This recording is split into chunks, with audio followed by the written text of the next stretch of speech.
बेटी और बहू में भेदभाव। माँ, मैं बहुत थक गई हूँ घर संभालते संभालते।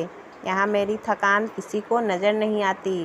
कुछ दिन आराम करना चाहती हूँ। सोच रही हूँ कुछ दिनों के लिए अपने मायके आ जाऊँ। आते हुए अपने बच्चों को भी साथ ले आऊँगी। वे वहीं से स्कूल चले जाएंगे। आखिर एक ही शहर में ससुराल और मायका होने का कुछ तो फ़ायदा मिले।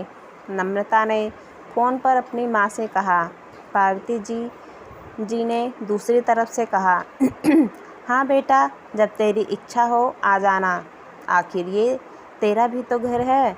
ठीक है माँ, तो मैं कल ही आ जाऊँगी। नम्रता खुश होकर बोली, हाँ बेटा, कल आ जाओ, मैं तुम्हारा इंतज़ार करूँगी। अभी मैं फ़ोन रखती हूँ, मुझे मंदिर भी जाना है। कमला जी ने फ़ोन रख दिया और सीधे किचन में गई। किचन में खाना बना रही बहू से बोली, अरे अनुपमा, सुनो, कल तुम्हारी ननद आ रही है। बाज़ार जाकर फल सब्जी और मिठाइयाँ लेकर आना। बेचारी मेरी बेटी ससुराल में नौकरों की तरह काम करती है और उस पर कोई ध्यान भी नहीं देता।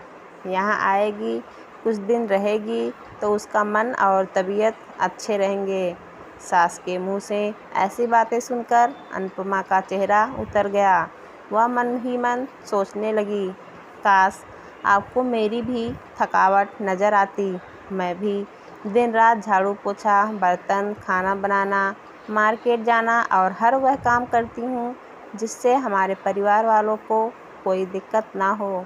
काश आप मुझ पर भी ध्यान दे पाती।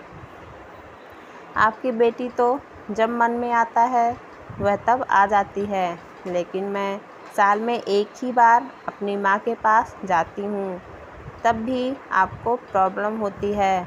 मैं भी इंसान हूँ, मेरा भी मन है। मुझे भी लगता है अपने माँ के पास जाकर थोड़ा आराम करूँ, सुख दुख की दो चार बातें करूँ, अपना मन हल्का करूँ। भगवान, अब तुम ही कुछ करो ताकि मेरी सास की आंखें खुले और उसे मेरी थकावट भी नज़र आए।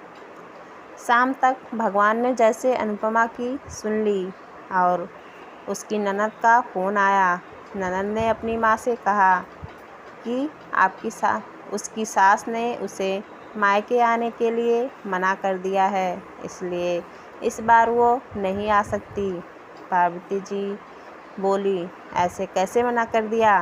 पहले तो कभी वह तुम्हें आने के लिए नहीं रोकती थी, इस बार भला क्या हो गया?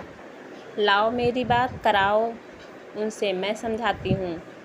नम्रता ने फ़ोन अपनी सास के पास दिया। पार्वती जी ने कहा, नमस्कार समधन जी, आपसे कुछ कहना था। समधन जी ने कहा, कहिए। दरअसल नम्रता कल त्यौहार के लिए अपने मायके आना चाहती है, अगर आप उसे भेज दे तो अच्छा होगा।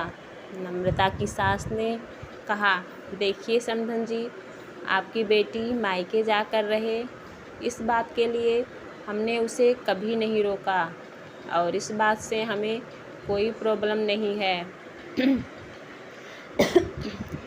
कुछ दिन पहले मैं अपने रिश्तेदार के शादी में गई थी। वहाँ आपकी बहू अनुपमा की माताजी से मिलने का मौका मिला।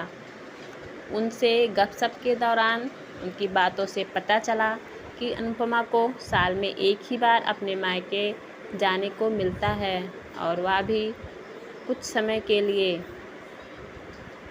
मुझे लगता है आपको पहले अनुपमा को उसके मायके भेज देना चाहिए और वह जब मायके होकर वापस आ जाएगी तो मैं नम्रता को आपके पास भेज दूँगी।